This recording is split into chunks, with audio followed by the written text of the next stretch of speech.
Welcome back to the 12 Talk podcast, the UK Seahawks official podcast. My name's Josh. I'm one of your hosts, and we're bringing you a very special international episode today. Now, I got the opportunity to appear as a guest on Ballhawks, the German Seahawks official podcast, with two amazing dudes. Jonas Meister, who you'll know from our lives. He's always in there with his comments. He's a heavy contributor into our Discord as well, which you could join.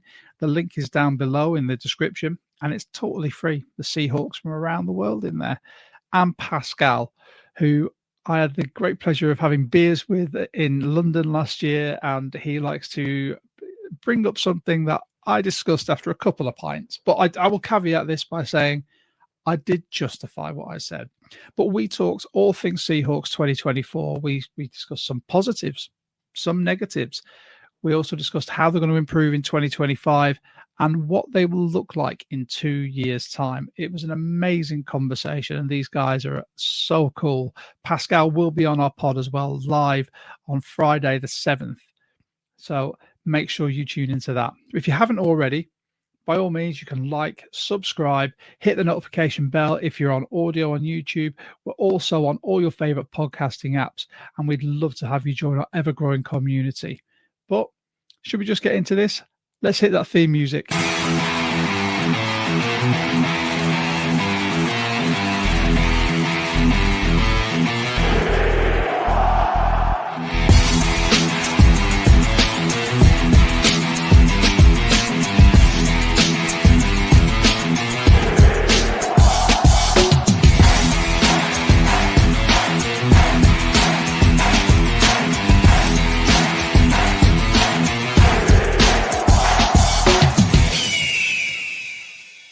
Introduce you to Josh Edwards. Josh, welcome to the show.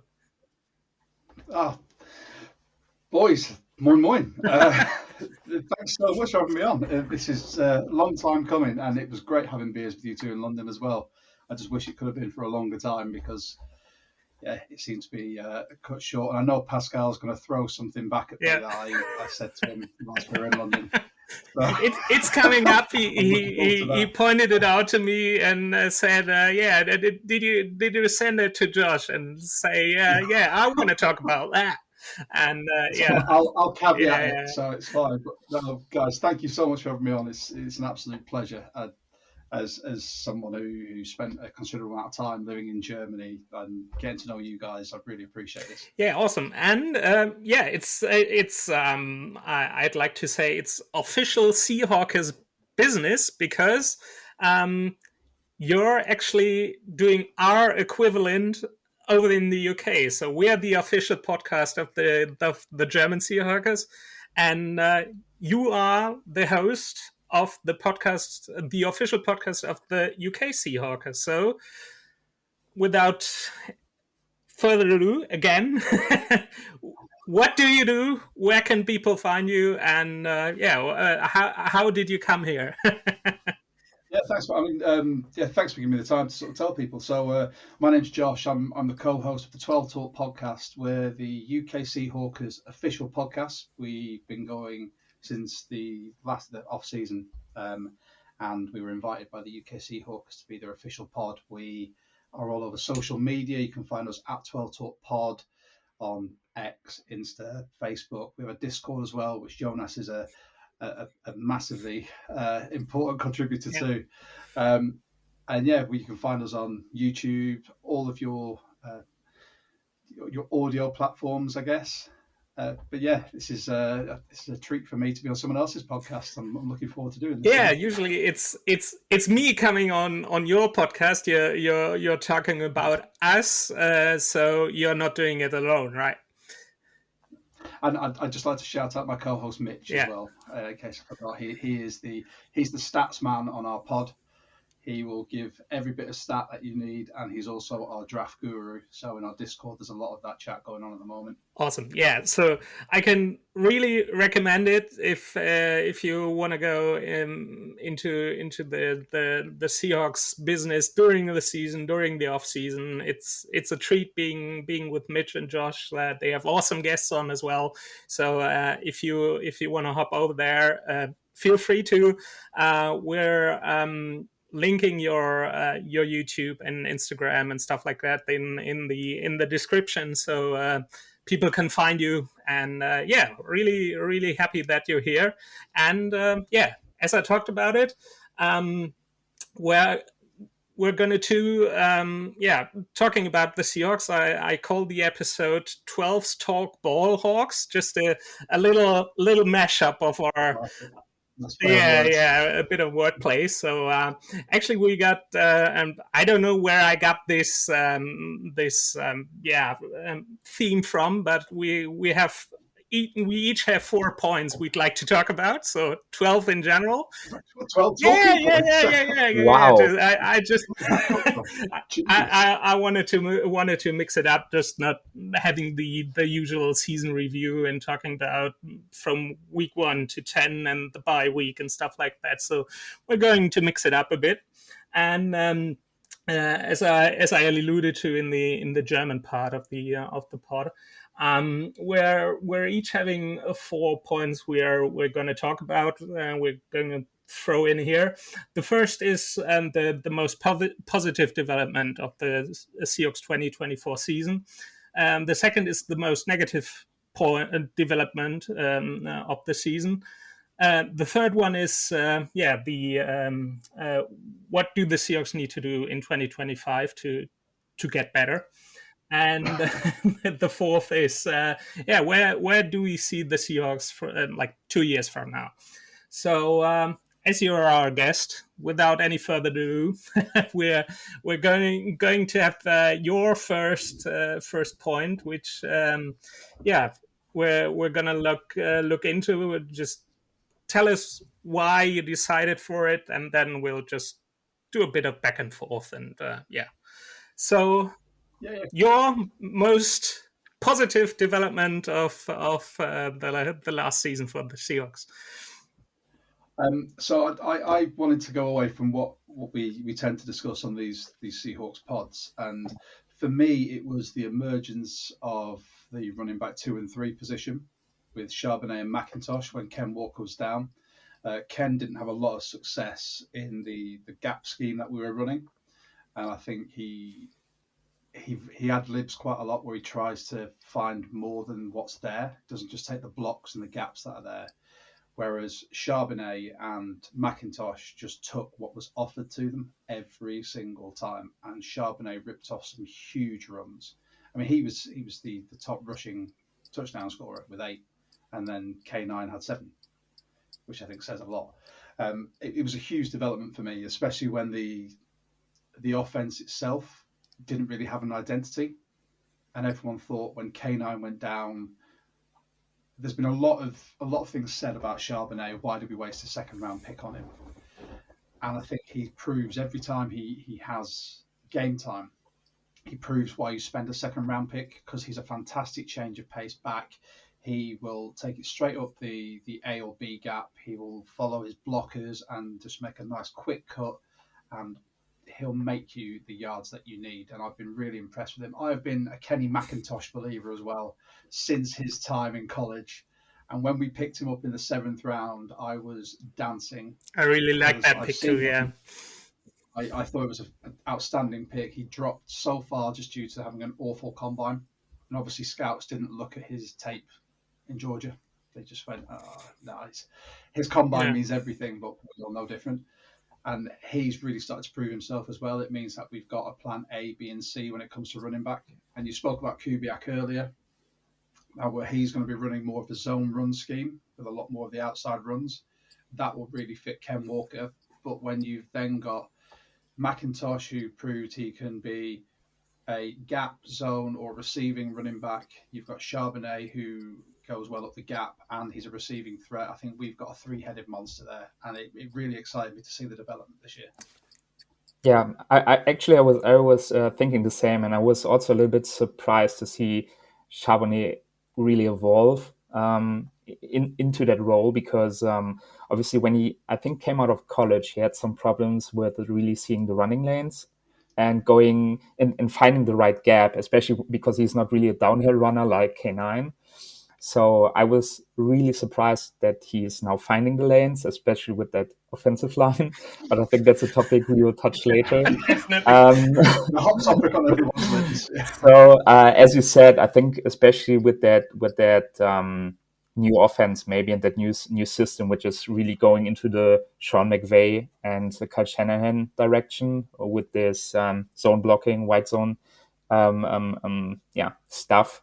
I think that will really benefit to Charbonnet and also especially to Kenny McIntosh. So we really have a three-headed monster, as you said there, and I can't really wait to see how they are really evolving into or in the Kubiak system. So that will be really fun to see. Yeah, I let you talk because I talked a lot. So I'm just gonna add, I'm really looking forward to it as well because like you both alluded to, it's Clint Kubiak. I'm always tempted to say Gary Kubiak because I have to. Let's face it, that's he'll be ringing when he Yeah. That's actually one. I'm getting a bit ahead of myself, but that's really one of the points I really like about Clint Kubiak. Just for a second, that A, he's got play calling experience, and B, he can always. Yeah, if he's stuck somewhere, he can always pick up the phone and call dad and ask how did you see it and what can I do, and I think that's really valuable, and I'm really looking forward to it, but I don't want to get ahead of myself, so we'll leave it at that for a moment. And just very quickly, on one of our live streams, someone in the comments put it's a database. Oh gosh. It was amazing, and I thought, you know what, that's so apt as well when you've got a father in coaching as well. If you go, I'm not sure, Dad, what would you do? Perfect. Go on, sorry, I'll go on. Yeah. Of course, I'm a huge fan of wordplay, so you're right at home there for me. Yeah, but looking at Kubiak and looking at the skills K9 has, like Kubiak's running a lot of outside zone schemes, so that's right up Ken's alley, and to have the you don't. Charbonnet and McIntosh are two different backs, so you even though your opponents expect you to run the outside zone, you're able to do something else with the running backs, and also Kubiak is running a lot of two back sets as well. So you don't really know who's gonna run. It's just when you have one back in the backfield, you always know, okay, if it's a run play, he's gonna get the ball. But if you got two backs, you're even more flexible. And also one of the big things I really like about our running backs is they can catch the football as well. So even though you're lining up for a run play, you don't have to run it. You can pass the ball as well. So yeah, that's something I'm really looking forward to. I'm going to sit back now because we're getting to Pascal's point. Maybe you both can allude a bit to why it's so. It's a bit of an inside joke. So from last year. So Pascal, the floor is all yours. So basically my positive point is, in general, although it was partly negative in some games, especially with the young core of the defense, my really positive point here is the positive development of the defensive side of the ball under Mike McDonald. What I really want to point out is, especially, that's my most beloved topic. It's not Kobe Bryant, that's coming later. But it's really he really reduced the missed tackles. You know, in the past few seasons, we had big problems with the aggressiveness of our linebackers, especially, but in general, tackling problems. And I think the stat here was we were I think third last, so dead last nearly, and I think we moved to the midfield now. So he really reduced the missed tackles, and that's really a big point, especially in the running game. You know, the season before we had like these running games where the running backs of the opponents having like 200 yards and all this kind of stuff, and really one play touchdowns, remembering the Las Vegas game, Jesus, especially no. with Please don't. Josh Jacobs touchdown. So what that's really impressive. What I was really wondering about is that the pressures were nearly the same as the season before. And that's really kind of surprising, because I thought our pass rush wasn't really there in the last season. So not the actual season, the season before. But that was really quite impressive. And we also did something about the thrown air yards. So that's basically the biggest point for me to name players, for example, like Julian Love is for me the biggest leader of the defense, with Leonard Williams together in the D-line. Also the cornerbacks. I know that Rick Woolen and Devin Witherspoon were really beaten heavily by the Rams in several games for one-play touchdowns. But especially also the adding of the linebackers, Therese Knight, Ernest Jones, we really evolved as a team with a young defense, especially Boye Mafe. All the draft picks of the last few years really evolved. And especially in the second part of the season, the defense was really floating, especially after the injury of Rayshawn Jenkins. And the starting of Kobe Bryant, which was a statement. I think your statement was, Josh, he can't be a starter in the league because he's too heavy and too slow, something like that. But I'm just joking. I'm just joking. He's also doing a lot of mistakes, but that was really funny to see him playing like that and also developing himself. So that was quite impressive. If I can jump in there for a second, so we can explain it to our listeners. When we were in London and when we're having beers, we obviously were talking about the Seahawks, and Pascal and Josh got into a bit of a friendly fight of words, kind of that, because discussion, yeah, because one of them was really high on Kobe Bryant, which is Pascal, and one of them, Josh, was I don't know, and obviously the emergence of Kobe Bryant did prove Pascal's point for a bit, but Josh, do you want to explain yourself? Allow me to clarify. So, since Kobe Bryant came in, and when he was at Cincinnati, he was a fantastic corner and he won the Doug Walker Award. I can't remember what the award's called, but he won that because everyone threw at him as opposed to Sauce Gardner, and he looked like a superstar there. But then he's playing for the Cincinnati Bearcats against college opposition. His metrics and physically, and this is what I said, he does not have the elite quickness or get off to be an outside corner in the NFL, because he will get burned by Justin Jefferson, Chris Olave, Tyreek Hill. They're numerous, the wide receivers. And that was my only reservation with him. I love his tackling, his physicality. He's a very cerebral player. He reads a game really well. But on the outside, that wasn't for him. And that was my argument. He's not a cornerback. But, and we said this on our pod, since being moved to safety last season by Pete Carroll and his staff, he's starting to use his brain to see the game, and he really makes impacts. And I think that has been his making. Coming into this defense with Mike McDonald, where there's a lot of simulated pressures, and it allows him more time, especially with the way our D-line's played. It allows him more time to watch routes develop and for him to do what he does best. Analyze what's happening, run people's routes for them, put in big hits to stop them from getting any yak or from even, catching the ball. And I think he has been the outstanding, most surprising player, I think, on this defense. So I feel like I've justified what I said. Vindication. Vindication there. I knew as soon as Jonas said, Pascal's got something he wants to say to you, I knew exactly what it was going to be. I mean, at least, I think he's not really the one who I should name. I mean, he was a positive surprise also for me, because I also didn't had him that high. I think he also, as you said, the experienced D-line, also Julian Love next to him, I think was really helpful to learn the system but I think he still makes some mistakes to give up some touchdowns. So basically what I said, he's not really the most positive player I had, but it was really the most positive take I had in the past few years. So that's basically the excuse here. Yeah.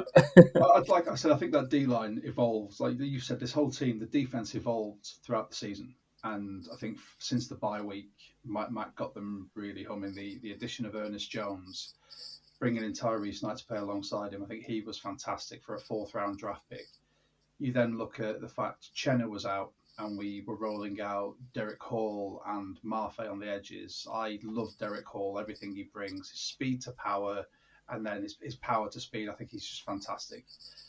And the interior of that D-line as well, with Reed, with Hankins stopping the run as the big nose, and then you've got Big Cat, Byron Murphy sprinkled in there every now and again. I thought the whole unit itself gelled and looked like more of a complete unit. I think Mike Mack will come away from this season looking at certain players or aspects that he wants to improve on. I think that's where the free agency and draft is going to come along. And I know you guys will cover it as well, as will we, and it's something we're looking at with great interest.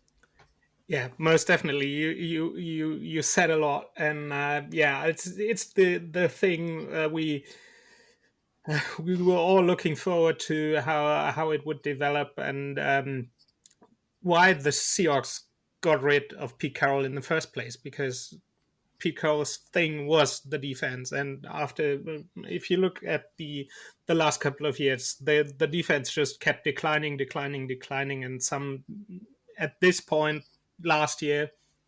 Actually, I read today that today is the day the Seahawks signed Mike McDonald a year ago. So happy anniversary, Mike Mac! And that was the point the Seahawks wanted to improve on with that move.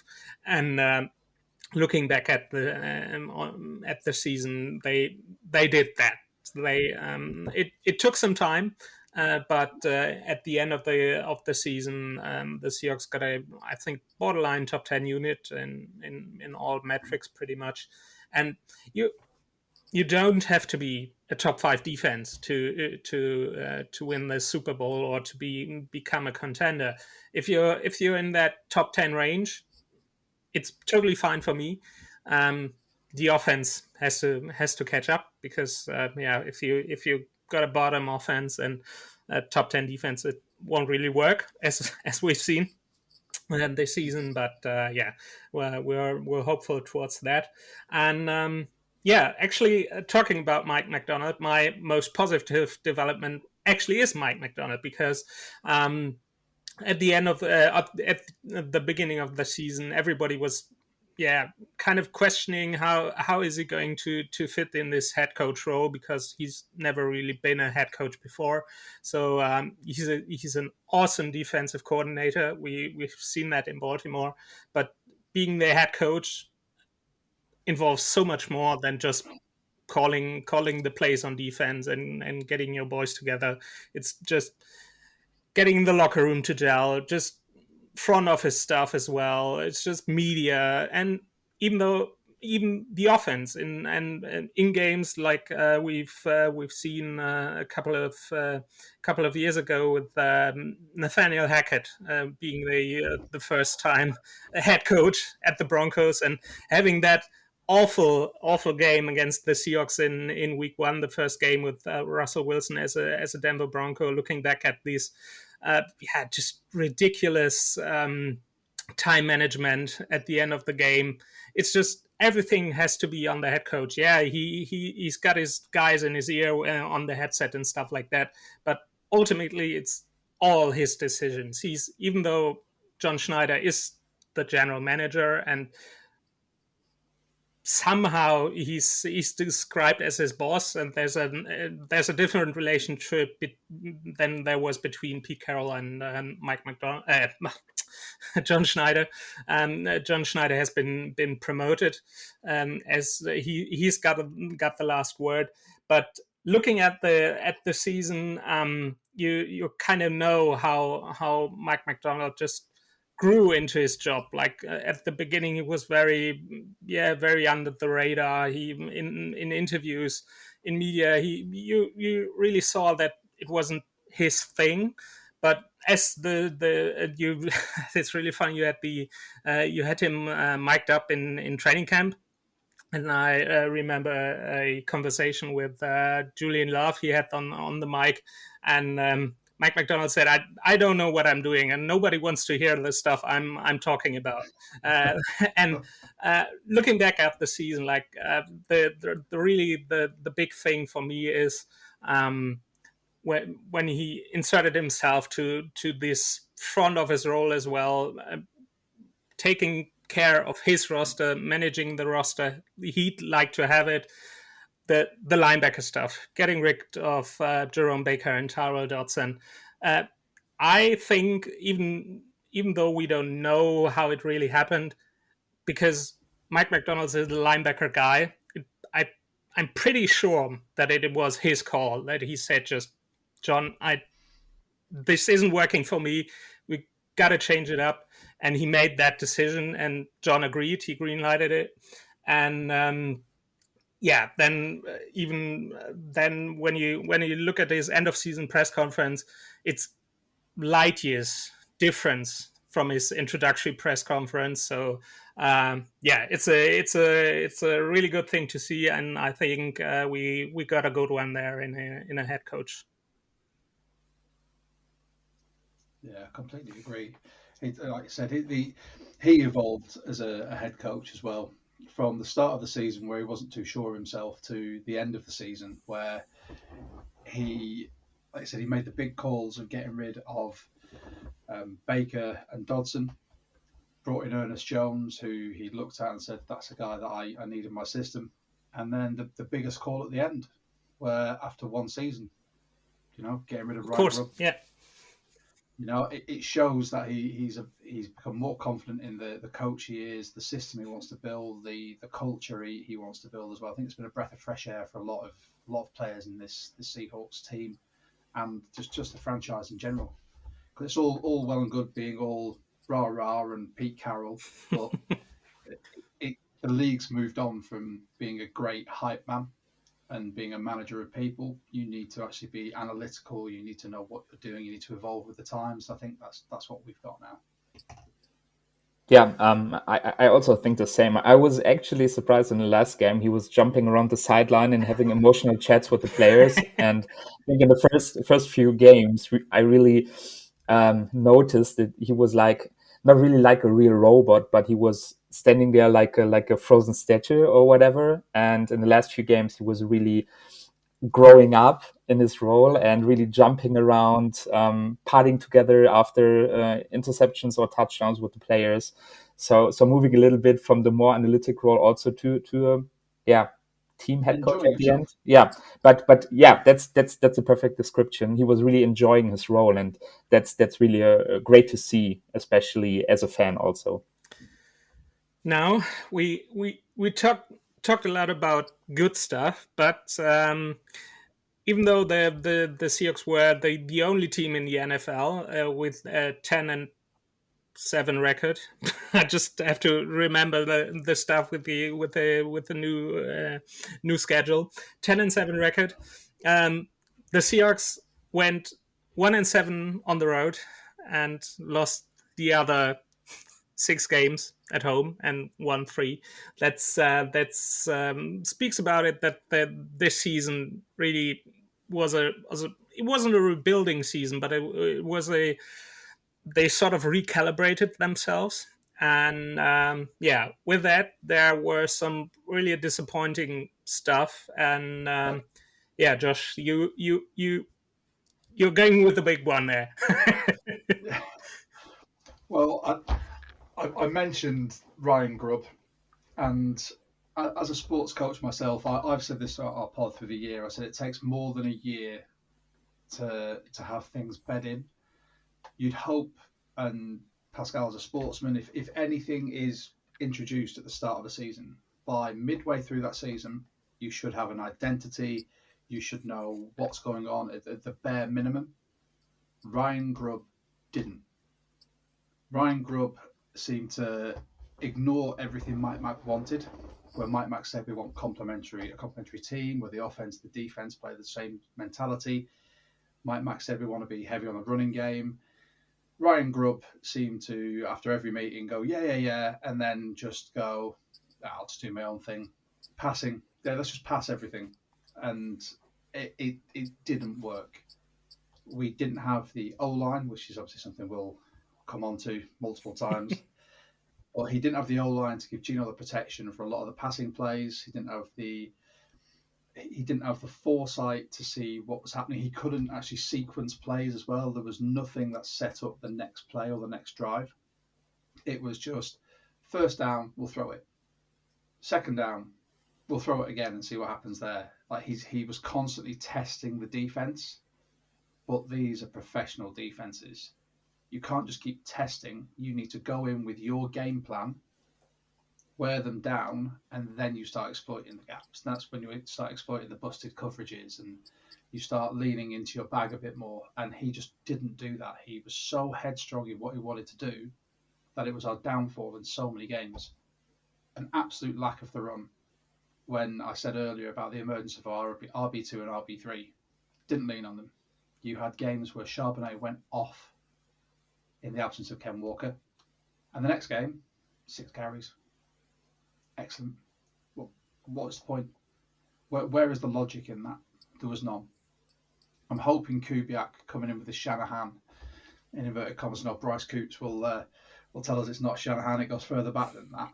But I'm hoping he's going to come in with a game plan. He's going to sequence plays. I want to see us have offensive play calling in the next season where we actually score an opening drive. Absolutely. Say you want about Shane Waldron, but he could script an opening drive so well that it was just a shame that he was rubbish for the rest of the game. Yeah, totally agree. was Grubb just couldn't do any of it. There were some plays that he drew up, which if you think about the DK touchdown, was that against? I want to say Dallas, I can't remember, where he was just open and free, just running, and it was New England, wasn't it? Yeah. That was a perfect example of how it can be done. The way he got JSN involved, but apart from the bit part DK played, and I think a lot of people said it, he was decoy Metcalf.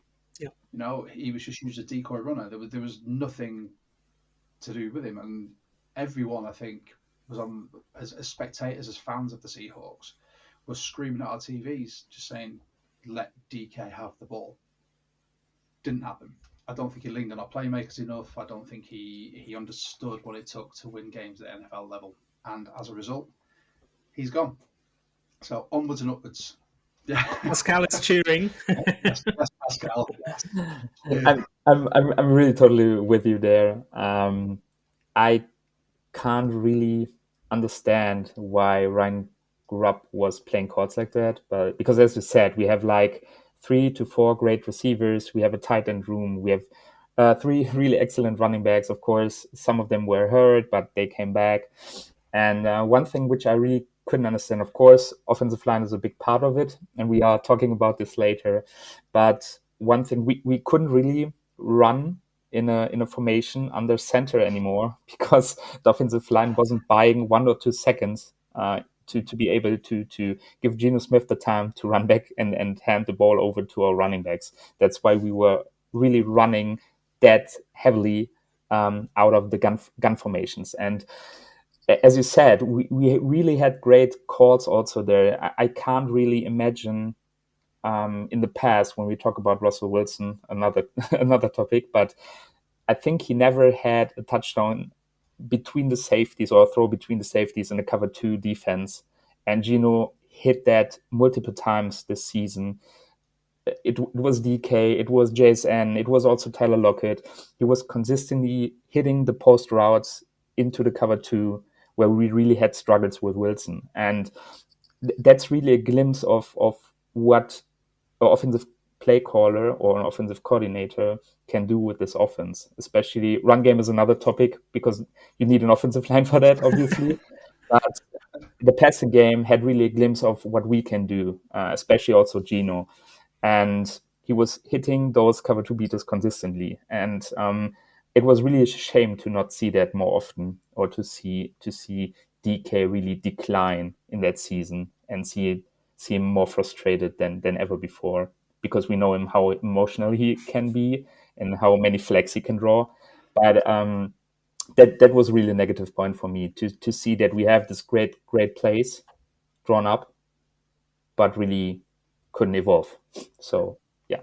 Yeah, and another thing I'll add quickly is one thing I'm really looking forward to with Kubiak. We're going to get to it in a minute. But yeah, which was really a glaring deficit with Grab, calling play action, which is really one of Gino's biggest strengths. If you set up play action right for him, he can do. He's so good at it, and to set up play action, you have to have a running game, and the Seahawks didn't have a running game, and but despite that, or even with that, Grub was when he ran play action, he was faking the run to the weak side, and Gino was running the other way, or was going the other way. So it was so obvious for the defense, for the opposing defense, what the Seahawks were going to do, because A, they never really ran the ball, and B, they if they did go to the or they didn't even go to the weak side, run the weak side. And if you don't run the weak side, you can't set up play action, because everybody's going to know, okay, it's going to be play action, it's going to be a passing play. So yeah, that's one of the detriments towards Ryan Grubb, and yeah, we're hoping to see that get better. What really wasn't working as well, again, what was another point Pascal has written on his list. Yeah, so basically what I wrote down was the draft class of the past draft. Obviously, we have to put some positive arguments on different kinds of players, but I think in general, my really only disappointed pick starts with the third round pick with Haynes. I think the first two rounds were really good with Byron Murphy. Although he was hurt, he was really one of the top defensive tackle rookies and also players in the league, especially with pressures and run stops. That was really a glimpse of what we can do with this defense against the run. The second round wasn't there. I think we only had the third round pick with Haynes. The second round really was Leonard Williams, which he wasn't that bad. Yeah. I'll take it. Yeah. But I think we will come to that talking about the free agency, right? So let's talk about Christian Haynes there. A rookie which played, I think, for 5 or 6 years at the college at UConn. And I think he was a starter most of the time. And I was really, especially because the guard was a problem, or is still a problem, what we'll talk about later. And I was really disappointed about how we were rotating that O-line. Of course, we had a lot of injuries, but Christian Haynes wasn't really showing that he was really experienced as his college years were saying. So that was really a drop-off for me there. Basically, what was also positive was AJ Bana out of Michigan. Shout out to Toby there. And also for me, Tyrese Knight, especially when we dropped off Dotson and Baker there. So these three, Barner, Knight, and Byron Murphy, were really the positive points there. The negative points, or the only negative point was really the third round and fifth round pick with Pritchett. I think he was burned every time he was standing on the field. Haynes was really doing horrible in the pass and run coverage.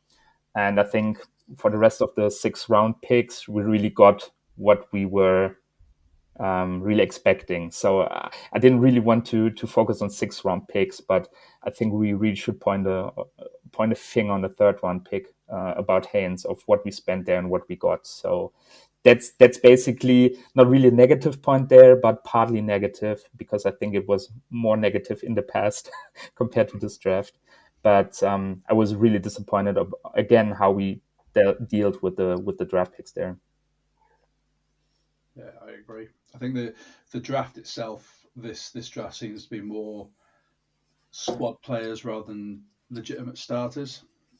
Haynes, I feel a bit bad for him because he came from a UConn team that ran a lot of zone, and he was put into more of a gap scheme with the Seahawks. So he's just not big enough for that.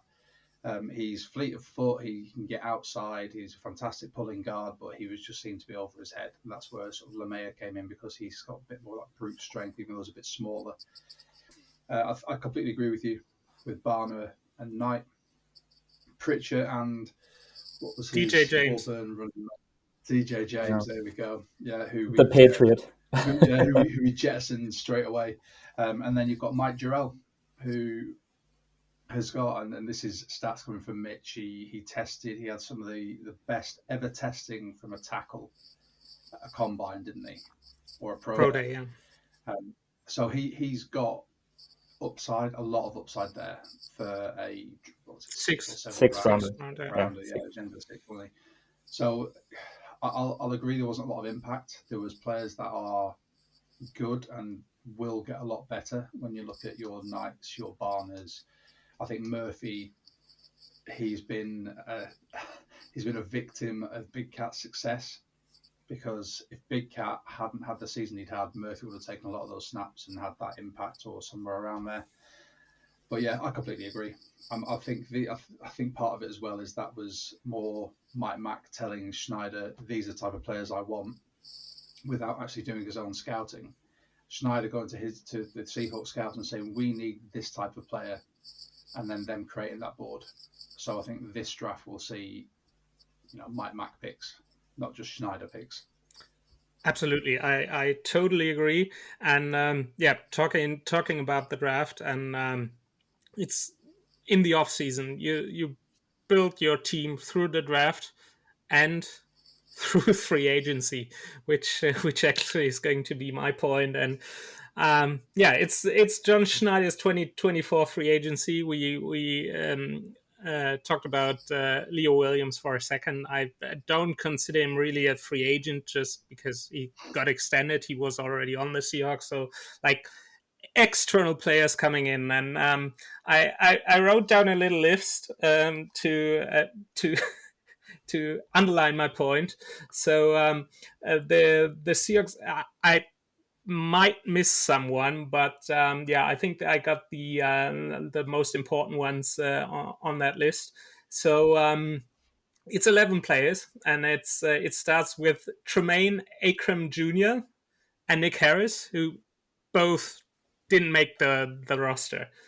Then you got Laken Tomlinson, Jonathan Hankins, Kayvon Wallace, Jerome Baker, Farrah Brown, Tyrell Dodson, George Fant, Rayshawn Jenkins, and Connor Williams. And if you look at those players, and if you tell me some of them made an impact, I'll pay you a beer. So that there aren't any. Like Connor Williams is one thing. He obviously retired during the season because of several issues. Mental health was probably one of them. So no detriment to him there. He came back from an I think his second ACL injury. Yeah. So but looking at other players, Tyrell Dodson really was. Yeah, he started the season well, but there you can see that he wasn't fitting into Mike McDonald's scheme. Jerome Baker as well. Farrah Brown, sorry, he was just horrible. George Fant was constantly injured. Laken Tomlinson was a turnstile. Jonathan Hankins got one interception against the Niners, which was a great play for him, but the Seahawks Little else. Didn't really do anything with it. I think, I don't know if they went 3 and out, but after the interception, they didn't even score points. Yeah, and Rayshon Jenkins, he got a 2-year contract, and I don't know if he's going to be on the roster next season. Looking at the safety room we got, and Kayvon Wallace didn't really make an impact, and that's it. But how important it is to have a good free agency, to have good players, to have a knack for finding those players. I'm just going to go to Philly for a bit. If you look at Zach Bond, he was a special teams player for the Saints last year. Philly signed him on the cheap for their linebacker core, and now he's going to the Super Bowl, and he was one of the contenders for Defensive Player of the Year because he was so good. So that's Pro Bowl select as well, All Pro as well. So that's the kind of players you don't have to pay them a lot of money. You can get them on the cheap, but you have to find them.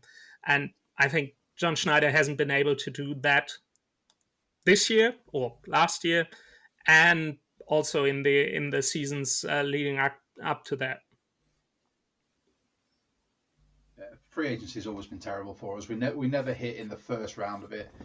We always wait and see who we can get cheaper and cheaper, but the ones that we get cheaper and cheaper, it's so ineffective. I mean, you look at everyone we signed from free agency has had a starting role on another team. You know, Hankins, he came over because he worked with Durde in Dallas, and Durde said, look, if we need a nose tackle, I know a guy who can do a job, and he knows how I coach, he knows how I play. Kayvon Wallace previously was vaunted as a fantastic safety, same as Rayshon Jenkins at the Jags, but I've never really got the Jenkins hype. Dodson and Baker, statistically last year, fantastic. Baker at Miami and Dodson when he came in for the injured Milano at Buffalo, he had an absolute worldie of a season, and he was hot on a lot of people's lips. But this goes to show very much the same as the draft class, that John Schneider's been given a list of attributes that Mike Mack wanted, and his scouting department has said, these players are available, these have some of the attributes we need, let's get them in. But they may have the attributes, but they just couldn't play in the scheme or be any type of benefit. I mean, Pharaoh Brown, absolutely pointless. It's just, honestly, he's a fantastic blocking tight end. No, he wasn't. Where? I think it says a lot that AJ Barner was our top tight end this year. I mean, everyone's Noah Fant had an okay season, but for the money we're paying, I expect him to be doing, you know, Mark Andrews of 2 years ago, 3 years ago, numbers. But but nothing. And I think it's something that it needs to be addressed. It needs to be corrected. And I'm hoping that now Mike Mack's been in charge for a year, he can go in and say, I've given you a list of attributes, didn't work. These are the players I want. I've scouted these players personally. These are who will fit my system. So I am crossing my fingers, my toes, and everything that we might see a turnaround like we have in this defense. But then I don't know how much faith I've got in John Schneider when it comes to free agency anymore. Pascal agrees. Good point. I mean, first when you named all the players, I was like, this could be an all-star list of a waiver list. So basically, it's harsh, but it's true. So I think basically when really talking about, we should really talking about like 3 players, like Dodson, Baker, and Rayshon Jenkins. For Jenkins, it was really easy. He wasn't really standing out, I think, except this. Was it the 100-yard play he had, like the recovery against the Giants? But that was all. After that, not really good production there.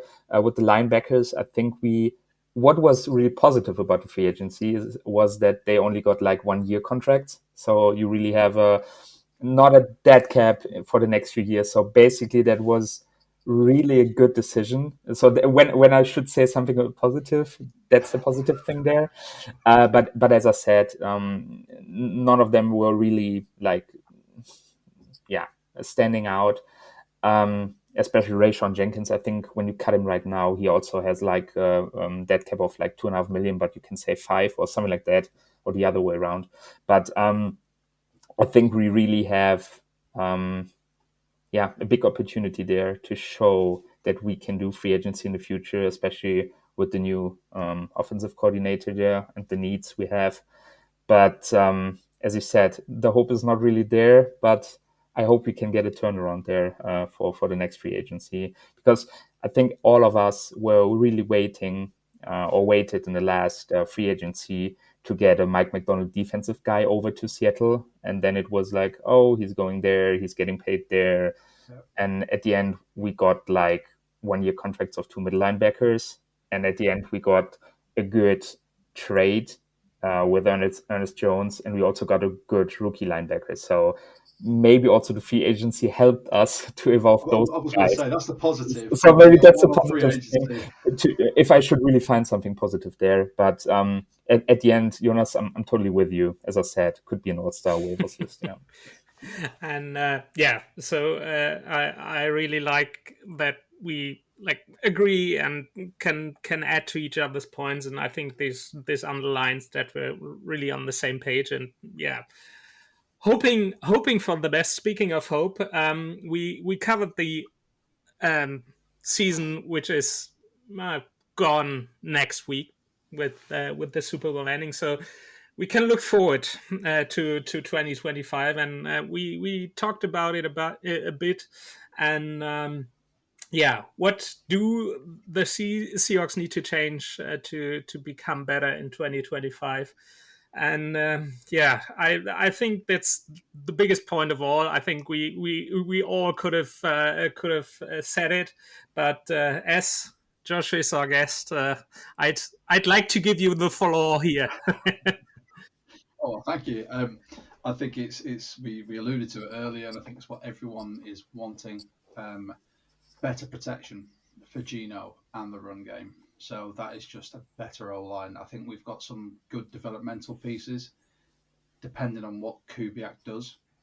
But I think we do need a certified starter at guard. Laken Tomlinson, as you said before, is a turnstile.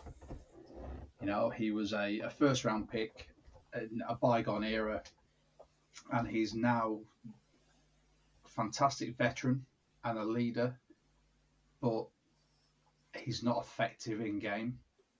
And I think this is where we need to really focus on free agency. If we have any money spare, and I know John Schneider hates paying guards, but for the last decade,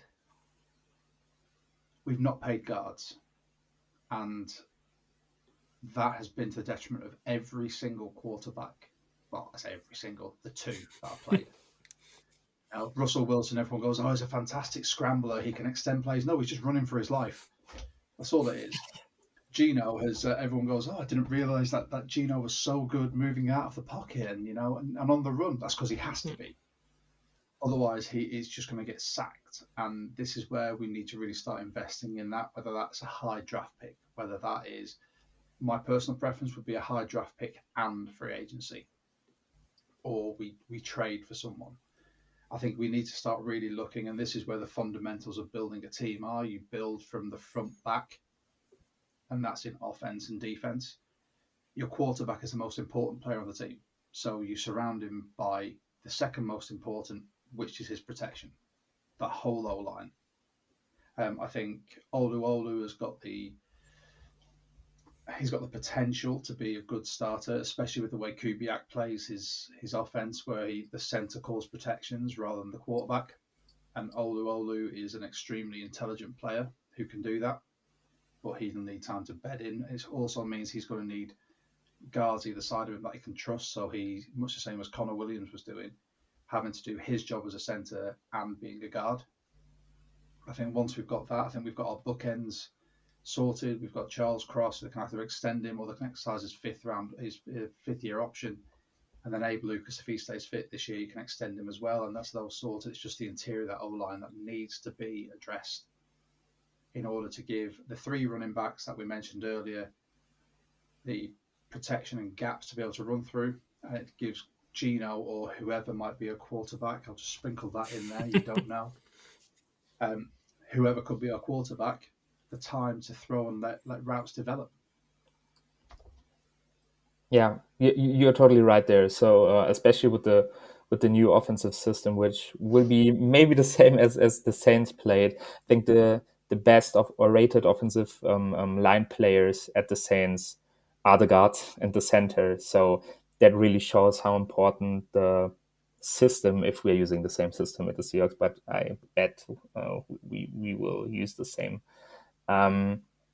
That's really a shame what we're currently having at guard to play this system. Not because the players we are having there are bad, they're not fitting into that system maybe. And as you said, I think for center we have a really great talent there, which you mentioned. But I also never seen such a great list of free agents for guards for the next free agency. So I've never seen such a list with great talent and star power in there. And as you said, shame on my head. I also said don't pay the guards because it's the less important football position. Shame on me. Shame on me. I think we had this discussion several times in our editorial group. So, but as you said, in this new system, especially with the zone run and also the pin and pull, you really need guards, center, and also tight ends who can block. And that's really something we should focus on, because otherwise we will see a lot of sacks or tackles for losses in that zone run. So maybe that also fits to Heinz again. I don't know, but we will need definitely support there because our guards are currently not the best to fit in that system. That's true. It's a good thing that, like you mentioned, you for the Kubiak system, you really need good guards and good tight ends.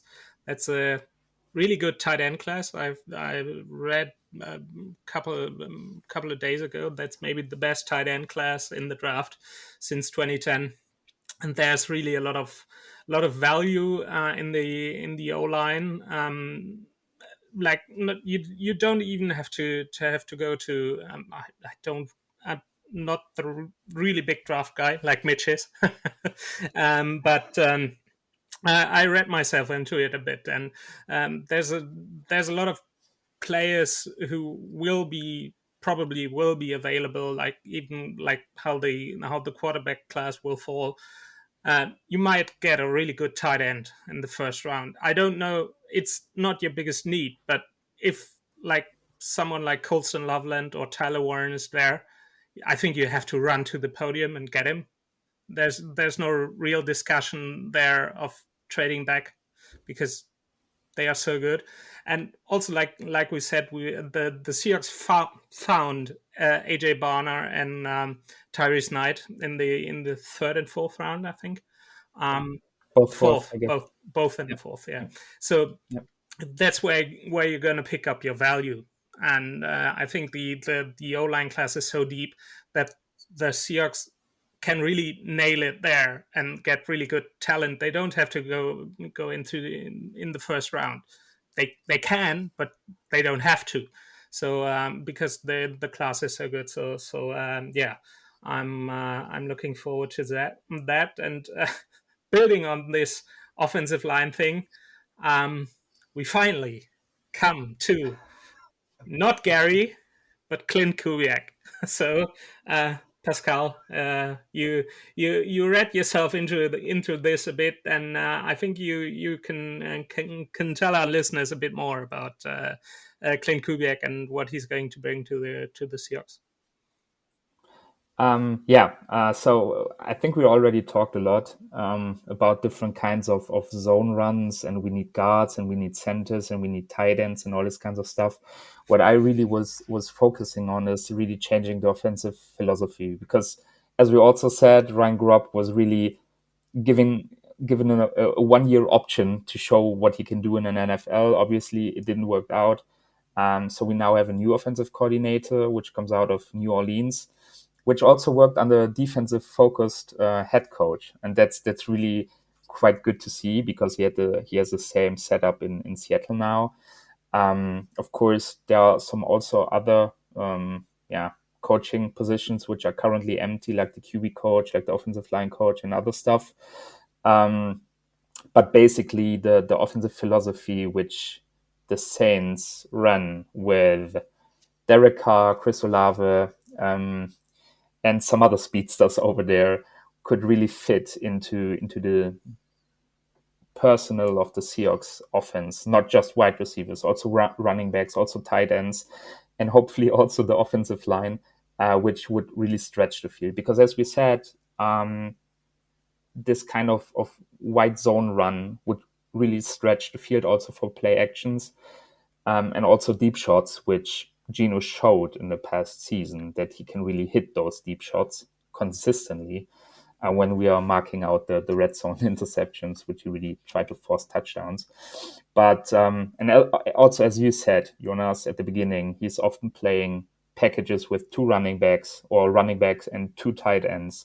So we could really focus on helping our quarterback to buy some time to hit receivers. Maybe also something the Saints showed in the past season, that they were just running 2 routes, but the quarterback hit those routes and they won games. So when I should compare the philosophy, I would compare to Sean McVay and Shanahan.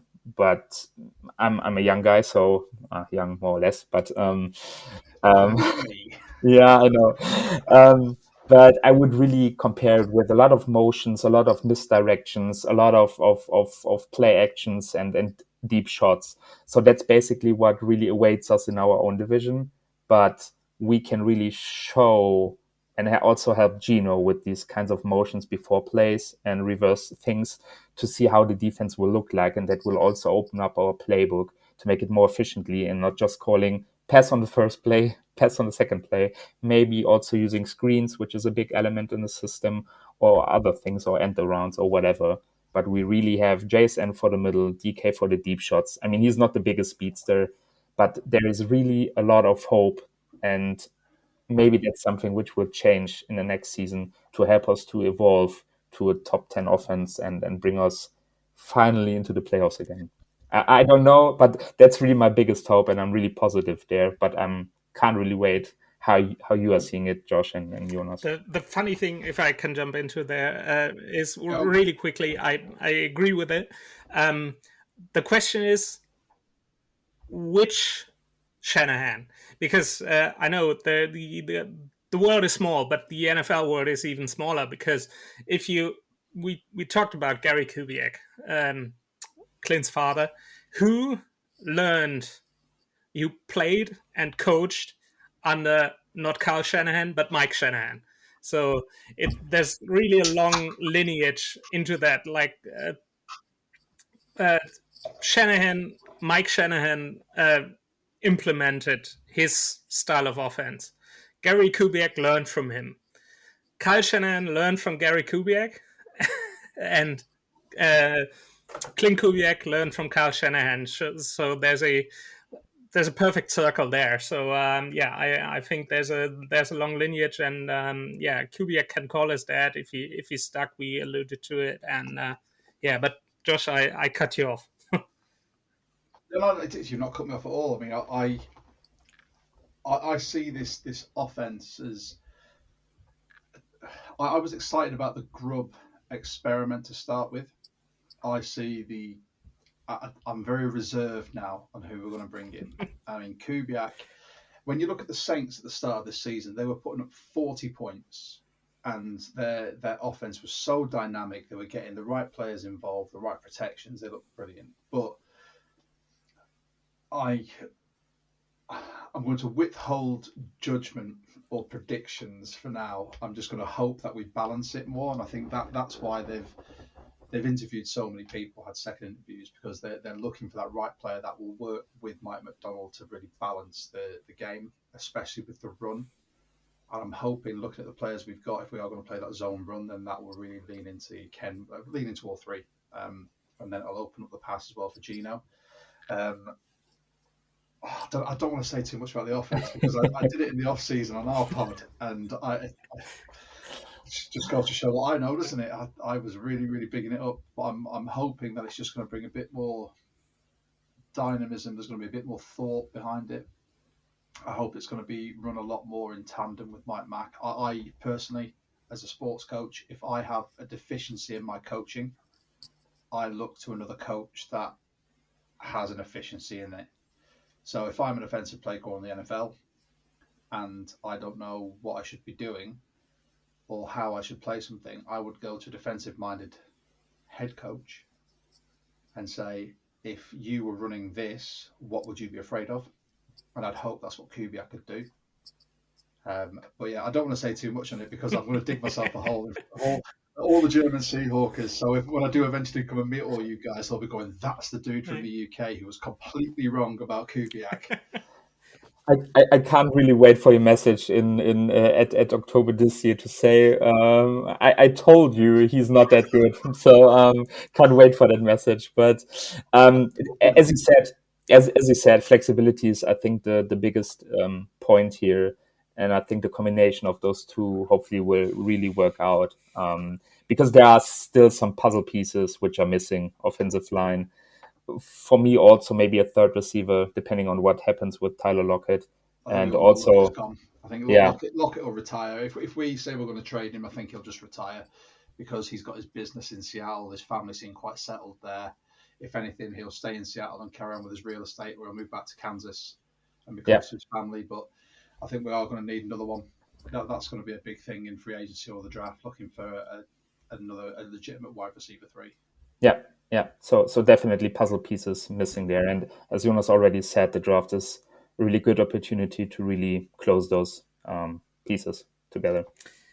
Yeah, we talked a lot of offense. I'm going to, even though they improved a lot. I'm going to go for defense here on my part. Like we said before, the pass rush was good. The linebackers were really good compared to the seasons before. What was a bit of a weak spot, which shouldn't really be a weak spot looking at the players the Seahawks got there, is the secondary. You got the safety spot is pretty settled with Julian Love and Kobe Bryant. You got Jarek Reed there waiting, but you got Devin Witherspoon, who's really becoming my favorite player on the team. He's a really good nickel corner. He can do a lot in this defense, but the outsides are my biggest concern, where the Seahawks do have to get better. If we can hope that Rick Woolen will show up, but like he did in his rookie season. But he really was a ball hawk there. But didn't know. In his second season, just teams weren't really throwing at him, and now teams do throw at him. And you've seen against players like Justin Jefferson and stuff like that, he got cooked, and he's really not that good of a. He can be. He's got a really high ceiling, but he has to show up. Mike McDonald really, yeah, I'd say calling him out on during the season for not showing up, but for him, yeah, when he's really engaged, he's really good. But it's he obviously isn't really engaged all the time, and you have to get more production from Spoon on the outside. And because Spoon is such a valuable asset in the nickel game, you really have to find a cornerback too on the other side. We can look at Josh Jobe, who really did a good job looking at him coming from practice squad. But yeah, that's one puzzle piece, like Pascal said, for the offense. The defense has to fix to become really good in 2025. Yeah, I'm gonna put my head out there on the chopping block. I'm over the Rick Woolen experience. Are you? Okay. So over it. I'm sorry to anyone that's bought a 27 jersey, but and Pascal and I spoke about this when we had beers, and so I'm an ex-rugby player and a rugby coach, and the fundamentals of rugby in any contact sport, when it comes to rugby, American football, there's an element of sort of handball being a contact sport, lacrosse, whatever. You have to be great in a professional environment, your fundamentals on defense, and the fundamental is tackling, being able to stop someone. Rick Woolen, even though he had an inverted commas improvement this year, I am so uncomfortable watching him try and tackle someone. It is unreal. There is the body positioning, the angles, the wrap, everything is awful. Coverage corner, fine. Throw the ball at him, might get an interception. Or he might have one of those days where he's not concentrating again and his head's not in the game and he'll get cooked. I don't see him being a long-term starter. He just blasted onto the scene in his rookie season, but then got found out in his second season. This season was better, but it's still not Pro Bowl corner, consistent, world-class corner for me. So I think Mike Mack will look at that, and the way he has his defense, he wants his cornerbacks to be hitters. And I've said this for a long time. I want a secondary unit, especially our cornerbacks, to not necessarily be great in coverage, but to have people constantly looking over their shoulder for fear of getting absolutely smashed in contact. You don't get that with Tariq Woolen. You don't. Josh Jobe has been fantastic. I think the secondary play, the secondary unit in general needs to be looked at, and I think it will be something that Mike Mack will be looking at. One name to look out for in the draft is Kobe Bryant, who I believe is from Kansas State. I just want him to be drafted so he can tip a ball, and it'd be Kobe Bryant tips a ball to Kobe Bryant, and it's an interception. Brilliant. But he's a hitter as well, and I think that's what Mike Mack wants from this defense. He wants his defense to be a hard-hitting unit that people don't want to run or pass the ball against. And all you've got to do is throw an underneath ball in the direction of Tariq Woolen, and then you can anticipate getting 10 yards, 20 yards, hell, even a touchdown. So, yeah, the secondary, the cornerback position is my biggest concern, but that needs to be improved going forward. Yeah, I think the same. I wouldn't really get that harsh to Rick, but you are definitely right there. We don't really have a depth there. And I think when we talked back in London, we had this cornerback 2 discussion, and still Trey Brown isn't him for me at the cornerback 2, and he will not be. I hoped so much he would be. I know, but I think at the end we really have a big hole there. Really shout out to Josh Jobe for being that good. I didn't expect him to be that good for a rotational player, but Pritchett was an experiment. And the other draft picks weren't really also hitting. So we really have to do something on the cornerback side there, as you said. And I wouldn't also really pay Rick Woolen for the performance and the production. I was in Seattle at the overtime thriller against the Rams, and I could really see before the play that they were going out cover 0 without a safety help. And the moment where the ball was snapped, I think it was who was the receiver again? Was it Cup? No, it was I don't know. Robinson. Robinson, right? Yeah, also a speedster. Yeah. And he really Woolen got absolutely burned because he thought he had safety help, but he hadn't safety help. So the same with the last Rams game. Again, Devin Witherspoon overcommitted 3 times for 3 different touchdowns because he was too greedy. So basically, what my point is I think we should get in cornerbacks there, which are disciplined, hard hitting, and really sticking to their assignments, because I think the defense is really complex to learn under Mike McDonald. but you should really stick to assignments and the defense will work. And you see how often we really overcommitted into things to lose games and lose plays and lose drives. And as you said, we really need to get some cornerback depth there. And especially we also have to find a solution for Ernest Jones, because when he's gone, we also have a different gap at middle linebacker again. He won't be gone.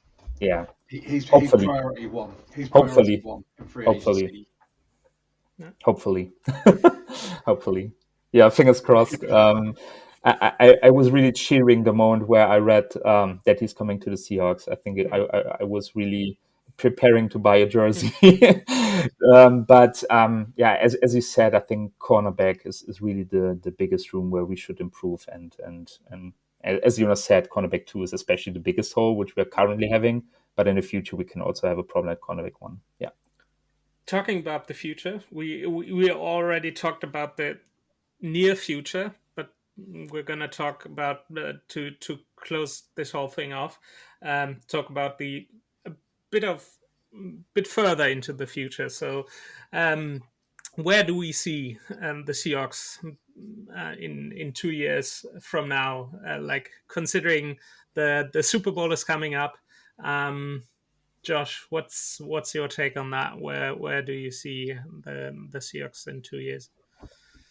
So 2 years' time, we're talking 2 off seasons with Mike Mack at the helm. We're talking 1 full season next year where he's really he's got the foundation pieces this year. He's going to expand on that and really start filling out his roster. By year 3 of his tenure, I think he'll pretty much have his roster solidified with some additions. I see us in the NFC as NFC West champions, contenders for the NFC title, with a possible Super Bowl appearance, depending on how well the Chiefs have cheated over the next 2 years. The Super Bowl, we won't be facing them, or we could see a resurgence from another AFC team. But I genuinely think, looking at the roster, the development, and this is one thing that I really want to sort of point out. It's the development of the coaching. I think that's making the difference to this team now. They're receiving proper coaching, whereas with Pete Carroll and his previous coaching staff, I don't think that was the case. I think the coaching was subpar. So it's very much looking at how do we take a player's weakest points and try and improve them, whereas any coach will tell you that that's a concern. But if you've got someone who's got a fantastic point, you accentuate that and make them elite at it, and then everything else would start following anyway. I think that's the trajectory for this team now. I think we are going to be definitely looking at the NFC West title, NFC contenders for definite, and then possible Super Bowl appearances. I think Pascal is going into the same direction. Yeah, I think I nearly covered your opinion. so my yeah. So my outlook would be also NFC West champs, especially when we have a look at the different kinds of teams in our division. The Cardinals will have some problems on the quarterback on the long term. I don't think Kyler Murray will develop. He hasn't developed over the past few years. The 49ers are getting older, especially the key players. The performance isn't really longer there. Let's see what Saleh will hit. And of course, the Rams, I calculate Rams loss every season because we are just stupid enough to win both games. But in 2 years, we will be NFC West champs with the possibility to have a longer playoff stretch. I really, I'm really having it more in a neutral way to say long playoff stretch, because as you said, everything can happen. Of course, we are not having the Chiefs in NFC, which is good. So we are getting hopefully not cheated on. But I think I'm totally with you there. The fundamentals are there. The division is getting not easier, but I think it's really moving or shifting into our direction right now. And that should be the case in 2 years.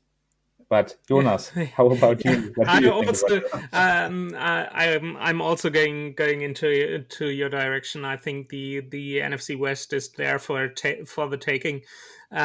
We've seen it this year.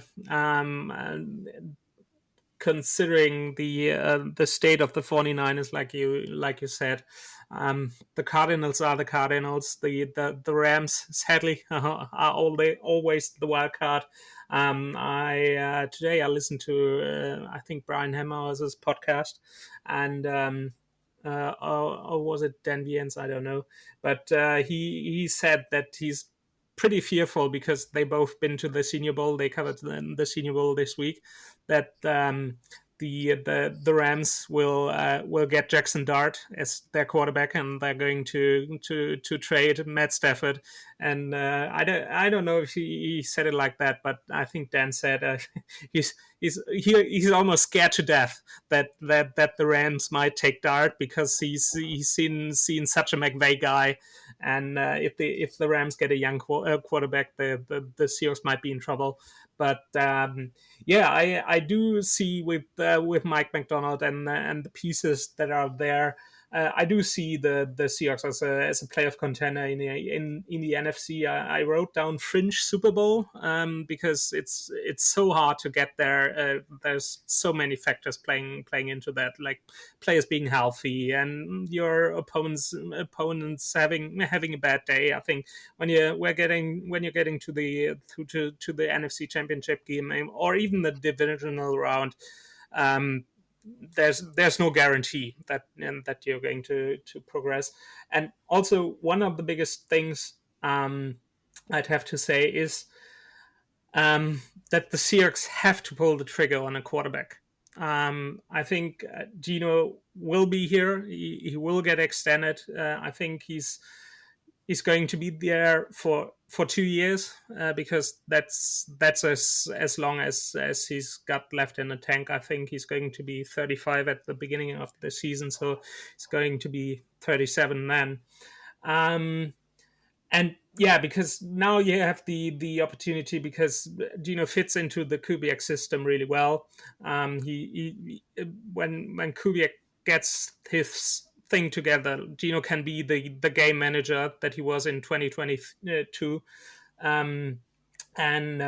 You have the opportunity to develop a quarterback behind Geno there. If you don't do it this year because people are split on the quarterback class, you have to do it next year because you at least have to give him the quarterback 1 year to develop behind Geno, because the Seahawks won't get into a position where they can draft a franchise quarterback because they're I'm happily admitting that they are too good to pick into in the top 5. Thanks to Russell Wilson and the Broncos for giving us spoon there. But if the Seahawks want to go further than just being a contender, John Schneider, if he's there, that's another thing. They have to pull the trigger on a quarterback. They didn't go for it over the last couple of years, but some day they have to take a shot because you can't count on it that Geno's going to fall into your lap again, and you have to do something there. Yeah, I agree. I think, like I said, I think the quarterback is something that we're needy of now because we can't keep rolling Geno out, and there needs to be some future proofing. I think it's becoming abundantly apparent to everyone that the Sam Howell experiment is a failed one. For everything that John Schneider said about loving him through the draft process, he's just not shown us anything. I think this year with pick 18, if a quarterback falls, if they're good enough, and bear in mind it's reported heavily that the majority of NFL teams in this whole first round have only got 10 first round grades on players. I don't want to see a quarterback that is sat there, that is a true developmental prospect, can sit there for 2 years behind Geno and learn.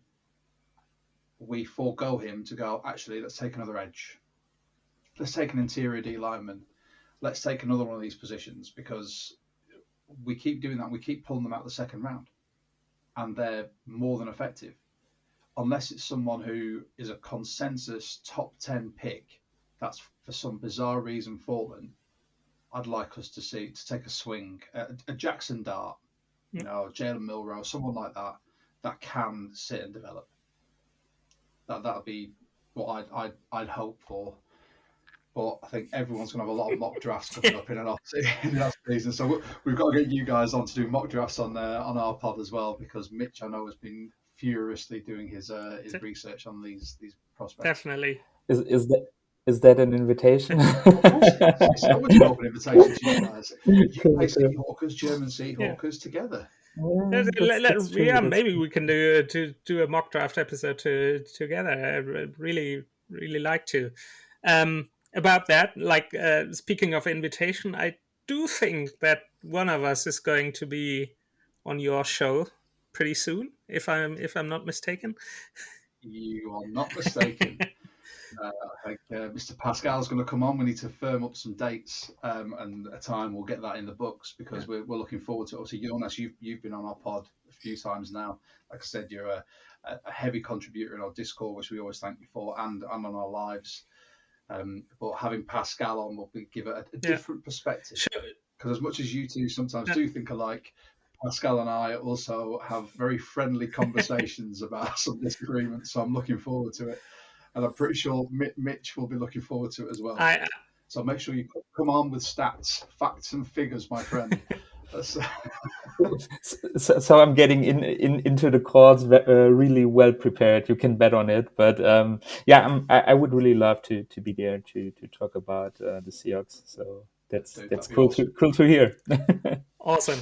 Nice. Guys, we are just about over 90 minutes, and we talked a lot about the Seahawks. I really loved it. It's awesome to have you here.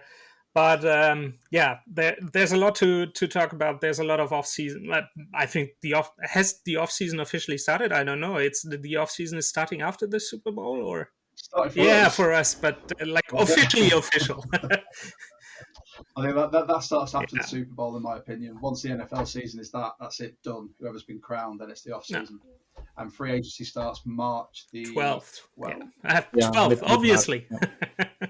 Yeah. It's a good sign. Guys, I really enjoyed it.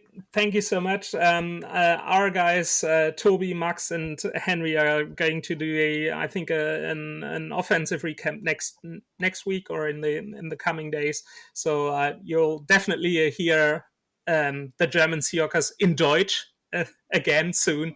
But Josh, thank you so much for coming on. You're always welcome back. We really love to come back to 12 Talk, and with that, I'm just gonna leave it at that, and finish this with the Go Hawks. So much, right? Go Hawks. Go Hawks.